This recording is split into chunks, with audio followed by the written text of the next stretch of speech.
Hola, ¿cómo estás? Bueno, si le estás dando seguimiento a esto, pues ya sabe que los lunes pues te estamos compartiendo un capítulo, un tópico de un libro que se llama La tormenta que se avecina, de R. Albert Mohler Jr. Hoy tenemos el capítulo 2 y se llama La tormenta que se avecina sobre la iglesia. Ya sabes que puedes dejar cualquier comentario, cualquier pregunta y con gusto pues podemos dialogar del tema. Y sabes que es leyendo que estamos, ¿verdad? Pues prosigo entonces. A finales del siglo XX, el impacto del liberalismo teológico se apreciaba en casi todas las denominaciones. Las demandas de una actualización en la teología y la moral, para la redefinición del cristianismo en una era secular. Estaban remodelando seminarios, congregaciones, escuelas cristianas y denominaciones. Para la década de los años 70, la mayoría de las antiguas denominaciones históricas habían capitulado. Es revelador que, aunque los profetas del liberalismo teológico habían prometido que el liberalismo salvaría a sus iglesias, la realidad fue que la teología liberal vació esas iglesias y denominaciones. Cayeron sus cifras de miembros y asistencia. En fecha tan reciente como el 2018, una denominación liberal de Canadá predijo que para el 2040 no tendrían ni miembros, ni asistencia, ni donantes. Aquí hay una pregunta muy importante. ¿Creen que no hay problema? Esto fue así incluso en la Convención Bautista del Sur, hasta que las conservadoras o los conservadores, pudieron redirigir la denominación en los últimos años del siglo XX. En los albores del presente siglo, las tendencias seculares de la sociedad estaban bien documentadas y muchas denominaciones de la cultura estaban marcadas por un declive religioso general. Los cristianos conservadores y comprometidos con la Biblia se enfrentaban a una serie de desafíos. J. Gresham Machen, creo que se pronuncia así, el gran teólogo presbiteriano de las primeras décadas del siglo XX, evaluó brillantemente el estado del cristianismo moderno y el ascenso del liberalismo protestante.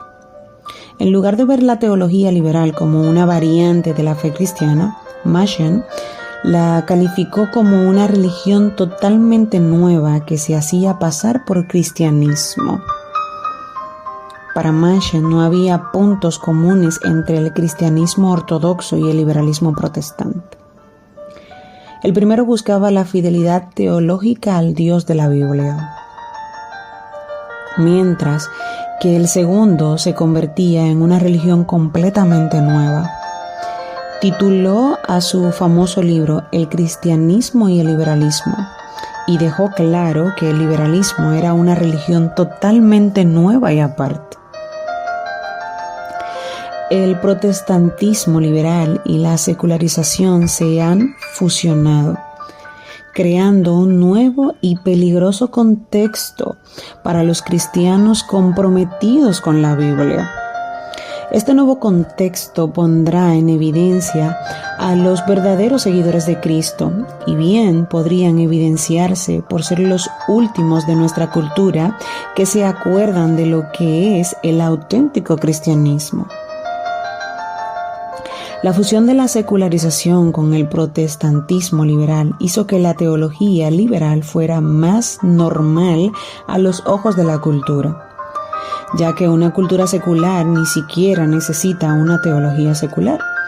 No quiere ninguna teología. Pero gracias al efecto de la secularización, la teología liberal a veces incluso se infiltra en la iglesia, que se consideran comprometidas con la ortodoxia teológica. El secularismo ha insensibilizado a muchas personas que ocupan las bancas de la iglesia, que son fieles y que predican el evangelio. llevándolas a sostener sin darse cuenta incluso doctrinas heréticas. Es aterrador ver cómo algunas personas pueden ser secularizadas con tanta eficacia, incluso cuando asisten regularmente a la iglesia. Y aquí otra pregunta: ¿cómo?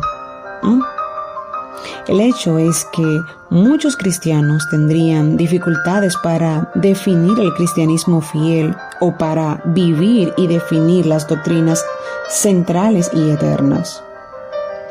No dudo, por ejemplo, que muchas iglesias y sus miembros asentirían verbalmente a la realidad y existencia de un infierno eterno. Pero esto no significa que lo crean de una manera coherente. La religión secular, que trata a la religión como una mera afición, redefine de maneras sutiles las creencias cristianas esenciales.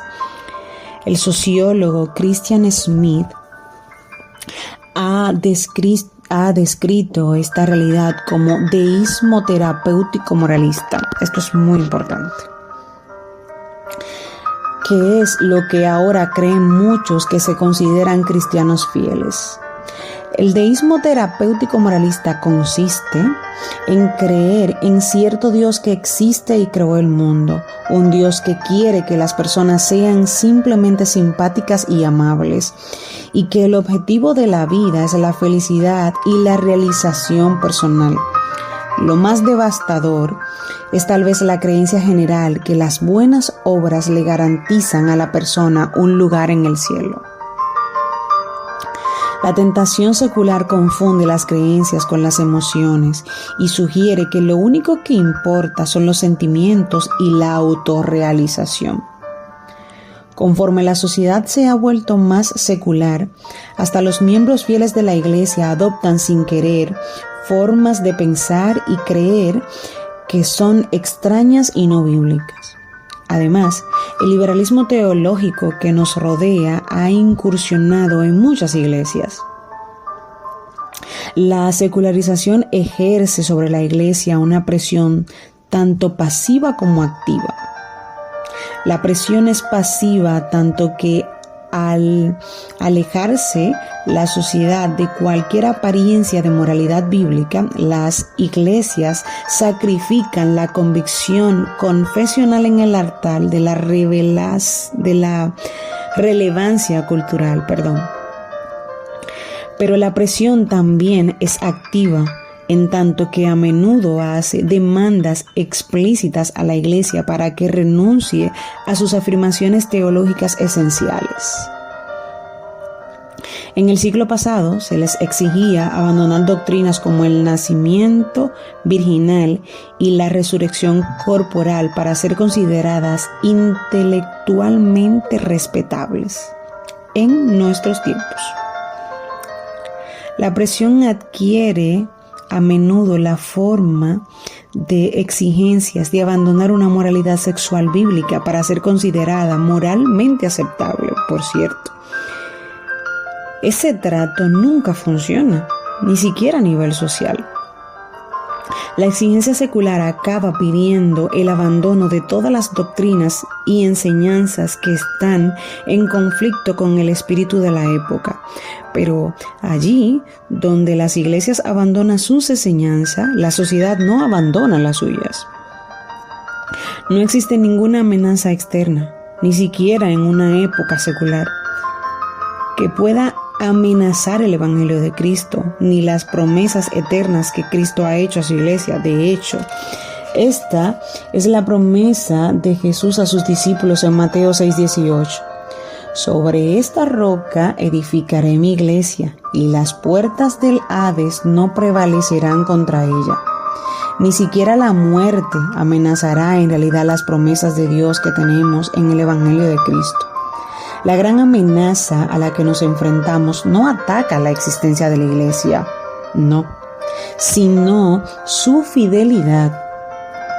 Nada en el cosmos, ni siquiera el vendaval y el raudal de una marea secular, invalidará la promesa de Cristo para su iglesia. Pero la fidelidad de la iglesia siempre está en juego. Eso es especialmente así en una época secular. Debemos ser conscientes, perspicaces y cuidadosos en nuestra forma de pensar, de predicar y de educar a nuestros hijos. Si podemos ser secularizados dentro de nuestras iglesias, también podemos serlo en nuestra vida en el hogar. Si no nos caracterizamos por la convicción y la fidelidad.